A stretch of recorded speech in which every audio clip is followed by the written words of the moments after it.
प्रिय विद्यार्थियों, पिछले लेक्चर में हमने स्ट्रक्चर ऑफ स्पर्म इसके बारे में पढ़ा था और जैसा कि कई चित्रों के माध्यम से मैंने आपको उसमें बताया कि जो स्पर्म की संरचना होती है उसे 3 भागों में अपन विभक्त कर सकते हैं। हेड पोर्शन, मिडिल पोर्शन और टेल वाला पोर्शन। और इसमें प्रमुख रूप से हेड और मिडिल पोर्शन के बीच में एक छोटी सी नेक भी पाई जाती है, ग्रीवा भी पाई जाती है, जिसमें समीपस्थ तारक काय उपस्थित होता है। और मिडिल पीस के अंतिम वाले हिस्से में, जो कि टेल वाले हिस्से से मिलता है, उसमें रिंग सेंट्रियोल उपस्थित होता है। इसके अलावा एक्रोसोम, न्यूक्लियस और टेल में एकदम अंतिम नुकीला सिरा, एंड पीस, मिडिल पीस, ये सारी संरचनाएं आपको मैं बता चुका हूँ। एक बार ये डायग्राम आप जो देख रहे हो इसको पुनः आप देख सकते हो और भी इसको विस्तार से देखने की आवश्यकता है। हेड वाले रीजन को यदि आप देखो तो हेड वाले रीजन में संरचनाएं तो एक्रोसोम, सेल मेम्ब्रेन, जो जिससे न्यूक्लियस कवर्ड रहता है, ये तो है ही है। लेकिन ये जो हेड वाला रीजन है, जिसको आप फ्रंट व्यू से देखोगे तो ये अंडाकार दिखाई देगा, और इसी को या अगर आप साइड व्यू से देखोगे तो ये एक आपको नुकीली संरचना के रूप में दिखाई देता है। ये जो चित्र आप देख रहे हो ये एक रियल डायग्राम है जो कि माइक्रोस्कोप के ज़रिए लिया गया है और एक विशेष प्रकार के प्रकाश की उपस्थिति में। तो जो ह्यूमन स्पर्म है वो इस प्रकार के दिखाई देते हैं। अब जो ये शुक्राणु होते हैं, सभी प्राणियों में, मैंने आपको पहले भी बताया था कि सभी प्राणियों में शुक्राणुओं की संरचना एक जैसी नहीं होती, लेकिन इनकी मूलभूत जो इनके डिविजन्स हैं, विभाजन हैं, वो हम जरूर सिर और मिडिल पोर्शन और टेल में विभक्त कर सकते हैं कहीं कहीं, लेकिन इनकी संरचना सबकी एक समान नहीं होती। तो इस संरचना की दृष्टि से इनको 2 भागों में हम विभक्त करते हैं, यानी 2 प्रकार के स्पर्म्स हमें एनिमल किंगडम में देखने को मिलते हैं। और इसका निर्धारण किया जाता है इसके टेल वाले पोर्शन के आधार पर, यानी टेल के आधार पर, जिस टेल को हम फ्लैजिला भी बोलते हैं, कशाप भी कह सकते हैं, उसके आधार पर 2 प्रकार के स्पर्म्स, 2 प्रकार के शुक्राणु देखने को मिलते हैं। पहले प्रकार के शुक्राणु कहलाते हैं कशाव युक्त शुक्राणु, फ्लैजिलेटेड स्पर्म्स। फ्लैजिलेटेड स्पर्म्स यानी ऐसे स्पर्म्स जिनमें फ्लैजिला या टेल पाई जाती है। ठीक है, जिन प्राणियों के शुक्राणुओं में टेल पाई जाती है वो फ्लैजिलेटेड स्पर्म्स कहलाते हैं। अब ये जो फ्लैजिलेटेड स्पर्म्स होते हैं ये भी 2 प्रकार के होते हैं।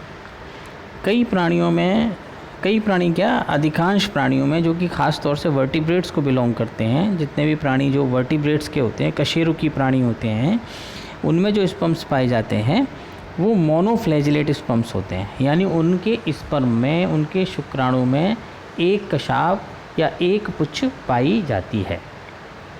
अधिकांश कशेरुकियों में आपको ये देखने को मिलेगा कि एक कशावीय शुक्राणु उनके अंदर पाए जाते हैं। तो इन शुक्राणुओं को कहते हैं मोनोफ्लैजिलेट स्पर्म्स। ठीक है, उदाहरण के लिए सभी वर्टिब्रेट्स जितने भी हैं कशेरुकी प्राणी, उनको हम अधिकांश प्राणियों को उदाहरण के रूप में प्रस्तुत कर सकते हैं।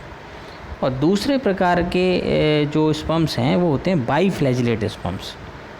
ऐसे स्पर्म्स जो जिनकी पूंछ जो होती है, टेल जो होती है, द्विशाखित होती है, उसमें 2 शाखाएं पाई जाती हैं, या उसको 2 पुच्छ भी आप कह सकते हैं, 2 पुच्छ वाले द्विकशाभिकीय शुक्राणु। और इसके उदाहरण के रूप में आप जैसे टोड फिश है, भेक मछली बोलते हैं, इसमें भेक मछली में, ऑप्शनस में, इसमें जो शुक्राणु पाए जाते हैं ये शुक्राणु द्विकशाभीय होते हैं, बाईफ्लैजिलेट शुक्राणु होते हैं। इसके अलावा एक और प्रकार के शुक्राणु आपको देखने को मिल सकते हैं, उनको कहते हैं कॉन्जुगेटेड स्पर्म्स। कॉन्जुगेटेड स्पर्म्स यानी संयोगमी शुक्राणु। अब बेसिकली ये एक शुक्राणु ना होकर एक शुक्राणु की अवस्था है, जिसमें क्या होता है, कुछ प्राणियों में 2 या 2 से अधिक शुक्राणुओं का जो शीर्ष भाग होता है वो शीर्ष भाग आपस में चिपका हुआ होता है। यानी जो हेड का जो पोर्शन है, हेड का पोर्शन 2 या 2 से अधिक शुक्राणुओं का आपस में चिपका हुआ रहता है, जबकि टेल उनकी सेपरेट रहती है। और जब भी वो मेटिंग की क्रिया होती है और ये जो शुक्राणु होते हैं ये फीमेल के योनि मार्ग में गमन जब करते हैं तो निषेचन से पूर्व ये सभी शुक्राणु अलग अलग हो जाते हैं। तो इस प्रकार के जो शुक्राणुओं की जो अवस्था होती है ये शुक्राणु कॉन्जुगेटेड स्पर्म्स या कॉन्जुगेटेड स्टेट कहलाती है। ख़ास तौर से जैसे ग्रास ऊपर को आप देखो, टिड्डा को देखो, तो टिड्डे में ऐसे शुक्राणु देखने को मिलते हैं। दूसरे प्रकार के जो शुक्राणु होते हैं वो होते हैं नॉन फ्लैजिलेटेड स्पर्म्स, कशाव रहित शुक्राणु या अकशावित शुक्राणु। ऐसे शुक्राणु जिनमें कशाव अनुपस्थित होता है। बहुत सारे ऐसे प्राणी होते हैं जिनके शुक्राणुओं में कशाव या पुच्छ नहीं पाई जाती है। ये इनकी संरचना सामान्यतः गोल होती है और ये अमीबॉइड मूवमेंट करते हैं, अमीबीय गति करते हैं। अमीबीय गति यानी कि स्थान, जैसे अमीबा एक स्थान से दूसरे स्थान पर गति करता है, लगभग वैसे ही ये गति करते हैं। अमीबॉइड मूवमेंट इनके अंदर देखने को मिलता है। और इसको हम जैसे झींगा मछली है, क्रेफिश है, एस्केरिस है, इसके शुक्राणु देख सकते हैं। तो ये शुक्राणु जो होते हैं नॉन फ्लैजिलेटेड स्पर्म्स कहलाते हैं। तो स्पर्मेटोजेनेसिस का मैं स्पर्म की संरचना तक हम पहुँचे हैं। ये एक और डायग्राम मैं आपको दिखा रहा हूँ। इस डायग्राम में आप देख सकते हैं अलग अलग एनिमल्स के, कुछ एनिमल्स के शुक्राणुओं को दिखाने की कोशिश की गई है। जैसे मैं टोड फिश की बात कर रहा था, तो टोड फिश में आप देखिए ये भेक मछली का शुक्राणु है, ये बाईफ्लैजिलेटेड है। इसमें 2 टेल पाई जाती हैं। क्रेफिश का शुक्राणु आप देख सकते हो, कछुए का देख सकते हो, टोड का देख सकते हो। अब ये इसमें एक जो शुक्राणु दिख रहा है ये है एस्केरिस का शुक्राणु और इससे ऊपर झींगे का शुक्राणु। तो जैसे एस्केरिस का शुक्राणु है, इसमें पुच्छ है ही नहीं, आपको दिखाई नहीं देगी। अब जब पुच्छ नहीं दिखाई देगी और इसी प्रकार जो क्रेफिश है इसमें भी शुक्राणु लगभग इसकी पूंछ जैसी हिस्सा नहीं है, ये मेन बॉडी का ही पार्ट है। तो इनको मूवमेंट करने के लिए अमीबीय गति करनी होती है।